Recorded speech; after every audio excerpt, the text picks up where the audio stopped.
Nasa harapan na natin ngayon ang bagong Modenas Brusky 125. Partner ito ng Kawasaki pero made ito ng Modenas. At ang Modenas ay isang Malaysian brand.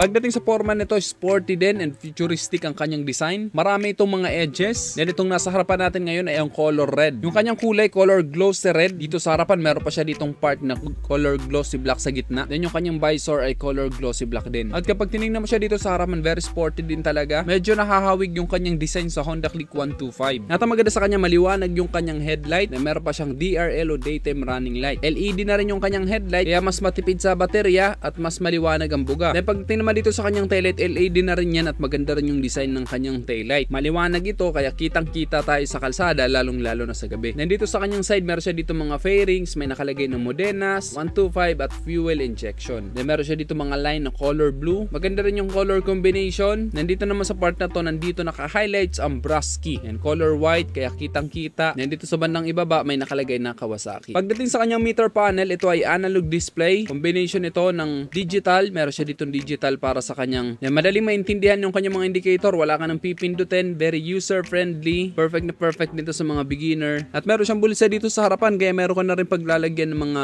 barya-barya, cellphone, wallet. Then malapad din yung kanyang footboard kaya kung galing ka sa grocery or galing ka sa palengke, meron kang paglalagyan dito sa harapan. Anyway, ang height ko nga pala ay 5'9" at saktong-sakto lang din naman sa akin, hindi naman tumutukod ang tuhod ko. May space pa dito sa paa ko at nagagalaw-galaw ko yung paa ko. Kaya perfect na perfect din to sa mga medyo matatangkad na rider. At ang maganda pa dito, meron na rin itong built-in charging port so pwede ka na mag-charge ng iyong cellphone. Then kung bubuksan mo naman ang upuan, nandito na rin sa harapan ang kanyang switch. Parang kagaya din siya sa Honda Click 125 so hindi mo na sususian dito sa likod. And pipindutin mo na lang yan. Then ang kanyang under seat storage ay 14 liters kaya marami ka nang mailalagay na gamit dito. Then pagdating naman sa kanyang upuan, ayan, malapad ang kanyang upuan. Komportable din siyang upuan kaya relax na relax ka sa mahabang biyahe. Kung gagamitin mo ito pang hanap buhay, hindi ka basta-basta mangangalay. Ang seat height nito 760mm lang kaya perfect na perfect din sa mga average height. Hindi kayo mahihirapang abutin ang ground dahil nga mababa lang naman ang kanyang seat height. And for your reference, again, ang height ko ay 5'9". I think kahit mga 5 flat, kayang-kaya nyong i-drive ang motor na to dahil mababa lang naman siya. Then napakagaan lang nito dahil 108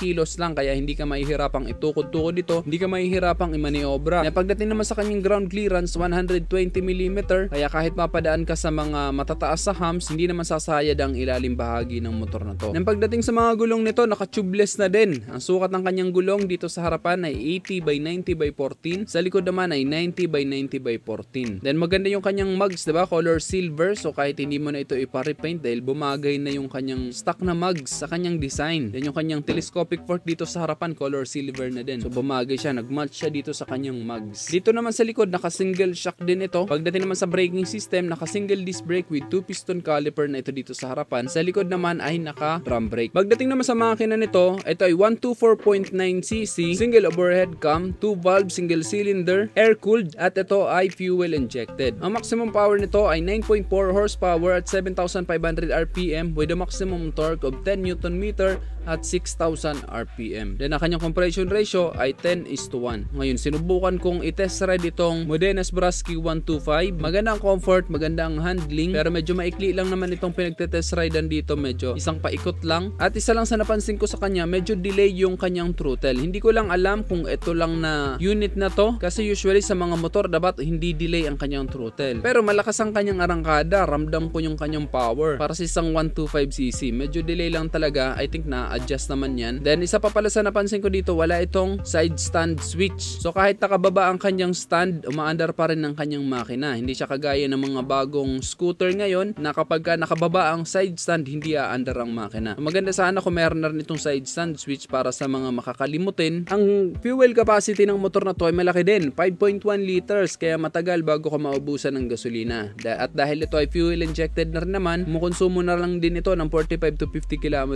per liter. kaya matipid na rin siya sa gas at ito ay Euro 4 compliant na din naman, kaya eco-friendly, walang kausok-usok. Yan ang maganda sa kanya, kung sakaling pumalya ang iyong electric push start, mapapaandar mo pa rin siya gamit ang kickstarter. So another piece of mind din yan, lalong-lalo na kung ikaw ay babiyahe sa mga malalayong lugar. Then diba, magdating sa kanyang forma, perfect na perfect to sa mga typical na rider na mahilig sa scooter, at para sa mga beginner rider, okay na okay din ang motor na to. Sobrang affordable lang nito dahil nagkakahalaga lang siya ng 75,000 pesos. Kaya perfect na perfect to sa mga nag-uumpisa pa lang bumili ng motor or scooter na magagamit nila sa araw-araw, pangpasok sa trabaho, pamamalengke, pang grocery. Okay na okay to kasi marami siyang convenient features. Then very modern din yung kanyang design, kaya perfect pang forma din ng motor na to. Anyway, available ito dito sa Motor Trade Iriga City branch. Kaya kung naghahanap ka at gusto mong masubukan ang kauna-unahang scooter ng Kawasaki dito sa Pilipinas, at nandito ka lang naman sa Iriga City or nandito ka lang sa Camarines Sur, ayan, bumisita na lang kayo dito sa Motor Trade Iriga City branch. Ikaw, ano masasabi mo dito sa bagong Kawasaki Modena Sprasky 125? Nagustuhan mo ba ang kanyang format, ang kanyang mga features? I-comment mo na lang sa baba ang iyong opinion, at kung nagustuhan mo naman ang video to, just hit like. Kung bago ka lang sa aking YouTube channel, huwag kalimutan mag-subscribe. Click mo na rin ang notification bell para sa mga susunod kong video ay updated ka palagi. Guys, hanggang sa muli, ako sa Rosga TV. Ride safe always and God bless.